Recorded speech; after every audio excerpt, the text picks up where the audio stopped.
Hi everyone, welcome back to my YouTube channel and today we are going to talk about dental pulp. So let's start the topic with introduction. Dental pulp is a living tissue that is found within the center of tooth. Unlike enamel and dentine which are non-living tissue and primarily serve structural purposes, the pulp contains blood vessels, nerve fibers and connective tissue making it essential for tooth vitality.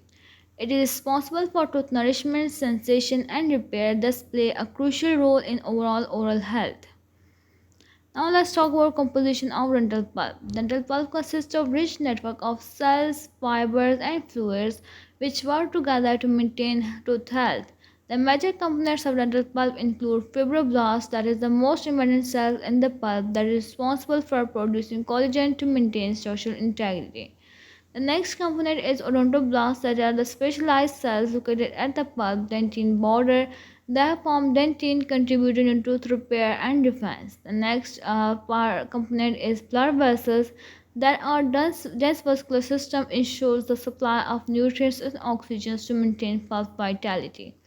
And then another component is nerve fiber that allow the pulp to detect temperature, pressure, and pain sensation.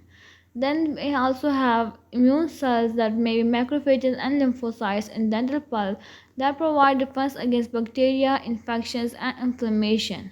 And ground substance that is gel-like matrix containing proteoglycans and glycoproteins supporting cell function and hydration. Now let's talk about location and structure of pulp, dental pulp. Dental pulp is housed within the pulp chamber in the crown and extends through the root canals deep into the roots of the tooth. It is surrounded by dentine which provides a protective barrier while allowing nutrients exchange. Now let's talk about the histology of dental pulp. The pulp consists of multiple functional layers that include odontoblastic layer, that is the outermost layer containing odontoblast responsible for dentine formation. Then it has cell-free zone that contain fewer cells but is rich in nerve fibers and capillaries. The third layer is cell-rich zone that is filled with fibroblasts and immune cells that supports the pulp structural function. And the next layer is pulp core, that is the innermost portion where blood vessels and nerve are concentrated. Now let's talk about functions of dental pulp. Dental pulp plays a crucial role in maintaining overall tooth health through the following functions. The first is by nourishment, as it supplies essential nutrients and oxygen to the tooth, ensuring vitality. The second is by sensory function, as it detects pressure, temperature, and pain, altering the body to potential to damage. And it can also do dentine formations, as odontoblasts continually produce secondary dentine to repair dentine wear and injury. And it also do immune defense, as it contains cells that combat infection and prevent bacterial invasion. And tooth repair and regeneration is also the function of dental pulp, as the pulp can activate dentine formation in response to injury or disease. Now let's talk about development of dental pulp. Dental pulp originates from embryonic mesenchymal tissue forming alongside the development of tooth. The stages of pulp development include initiation stage, that is when cells in the developing tooth bud differentiate into a fibroblast and odontoblast.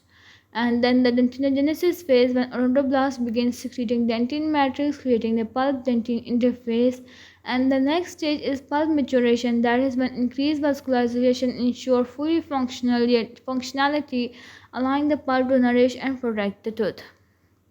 Now let's talk about conditions that affect the dental pulp. It may include pulpitis, that is inflammation of pulp, and it is caused by deep cavities, trauma, or bacterial invasion. Pulpitis can be reversible pulpitis, that is mild inflammation that can heal naturally with treatment, or irreversible pulpitis when the pulpitis is severe and it requires root canal therapy.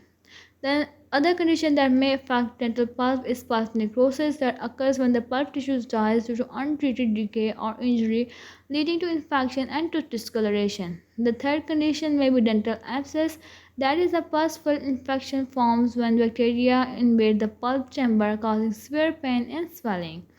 The next is pulp calcification, as excess mineral deposit in the pulp lead to pulp stones which can obstruct root canals. And the fifth condition is trauma-induced pulp damage, when direct injury to teeth from accidents or excessive grinding can damage pulp tissue, leading to inflammation and sensitivity.